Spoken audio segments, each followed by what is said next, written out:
अरे सावन में सैया करे हंसते हंसते गे सखी करी के भोले बाबा के नमस्ते ये सखी करी के भोले बाबा के नमस्ते ये मंत्र पढ़ो हई है असते असते गे सखी करी के भोले बाबा के नमस्ते ये सखी करी के भोले बाबा के नमस्ते।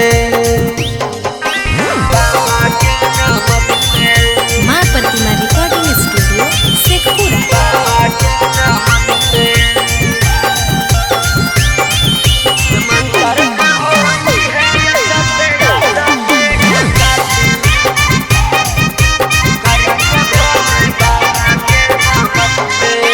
हाथ रखा शिवलिंग पर सते के साखी करी के भोले बाबा के नमस्ते ये साखी करी के भोले बाबा के नमस्ते।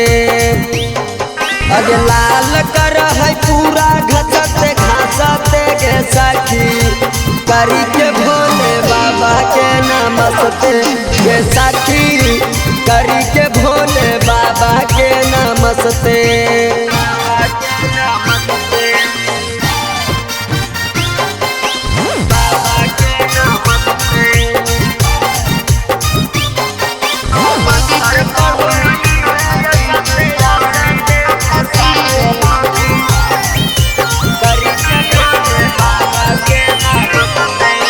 सांझे बिहन करे जपते जपते गे साथी करी के भोले बाबा के नमस्ते गे साथी करी के भोले बाबा के नमस्ते।